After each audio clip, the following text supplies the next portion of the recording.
ایک رات سامی نے کھانے کے بعد نوردین سے کہا، میرے دوست کہتے ہیں کہ تیرا ابا ہپتی ہو گیا ہے۔ وہ کیوں بھلا؟ وہ کہتے ہیں تیرا ابا ہر وقت مٹھو سے باتیں کرتا رہتا ہے۔ ہر وقت تو نہیں، جب گاہک دکان پر آتے ہیں تو ان کو سودا دیتا ہوں، اور جب گاہک نہیں آتے تو تم طوطے سے باتیں کرتے ہو۔ ہاں، جب باتوں کے لیے کوئی نہ ہوگا تو میں طوطے سے ہی باتیں کروں گا۔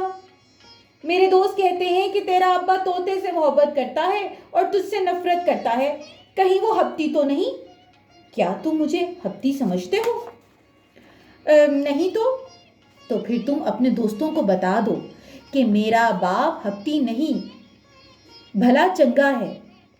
معلوم نہیں سامی نے اپنے دوستوں کو بتایا یا نہیں کہ اس کا باپ ہپتی نہیں ہے، لیکن وہ خود جب کبھی دکان کے سامنے سے گزرتا تو دیکھتا کہ اس کا ابا مٹھو سے باتیں کر رہا ہے۔ جب وہ اپنے باپ کو طوطے سے باتیں کرتے دیکھتا تو غصے میں اس کے قدم اور تیز ہو جاتے۔ وہ دکان پر نہ رکتا، شالیمار باغ، جہانگیر کے مقبرے، بارہ دری، یادگار چوک، جلو پارک چلا جاتا۔ کبھی کبھی رات کو سامی اپنے باپ کی تون کی طرف اشارہ کر کے کہتا، ابا تم ہاتھی کی طرح موٹے ہو گئے ہو، سویرے اٹھ کر دوڑ لگایا کرو ورنہ لوگ تمہارا نام ہاتھی بابا رکھ دیں گے۔ مجھے لوگوں کی پرواہ نہیں، نوردین نے کہا۔ موٹاپا اچھی بات نہیں، اس سے انسان بیمار ہو جاتا ہے۔ سامی نے یہ بات تو ویسے ہی کہی تھی، لیکن 2 دن بعد نوردین واقعی بیمار ہو گیا۔ اسکول بند ہو چکا تھا اور گلی سنسان تھی۔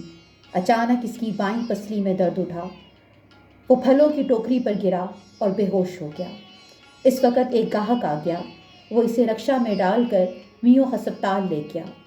نوردین پر دل کا دورہ پہلی بار آیا تھا، ظاہر ہے کہ اس کی وجہ موٹاپا تھی۔ میو ہسپتال کے ایمرجنسی وارڈ میں 2 لائق اور محنتی ڈاکٹروں نے نوردین کا علاج کیا۔ وہ ہوش میں آ گیا اور اس نے آنکھیں کھول کر سامی اور طوطے کے بارے میں پوچھا۔ وہ ڈاکٹر نہ تو سامی کو جانتے تھے اور نہ ہی مٹھو کو۔ ان کو دکان کا بھی نہ پتا تھا۔ نوردین پریشان ہو کر کہنے لگا، مٹھو دکان کے اندر ہے، وہ بھوکا پیاسا ہوگا، اس کا خیال کون رکھے گا؟ آج تازہ سموسے آنے والے تھے، پتہ نہیں آئے یا نہیں۔ پھل والے کی رقم ادا کرنی تھی، وہ دکان پر آ کر بیٹھا ہوگا۔ نوردین کی بات سن کر ڈاکٹر بولا، نوردین جی آپ خاموش رہیں، ہمیں آپ کی فکر ہے، آپ مٹھو کی فکر کر رہے ہیں، آپ خاموش ہو جائیں۔ جب ڈاکٹر نے بات ختم کی تو عین اسی وقت سامی وارڈ میں داخل ہوا۔ اس نے دیکھا کہ اس کا باپ ہوش میں ہے۔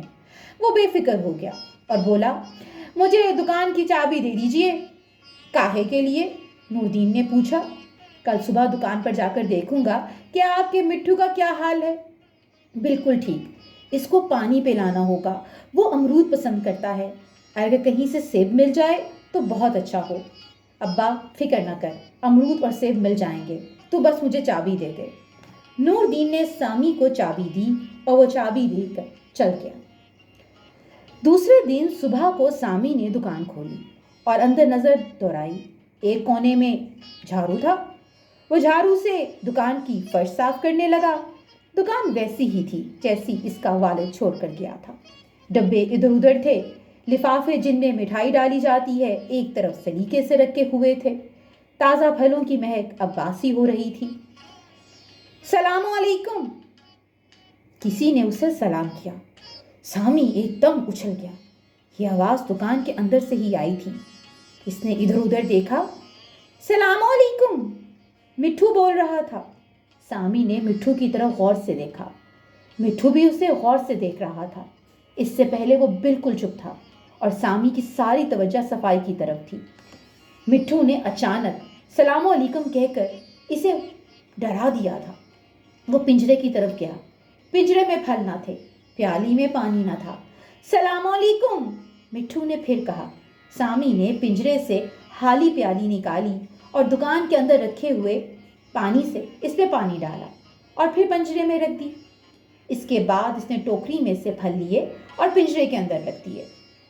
مٹھو نے پانی پیا اور پھل کھایا اور پھر سامی کو کہنے لگا، تجھے اور کچھ نہیں آتا سوائے السلام علیکم کے؟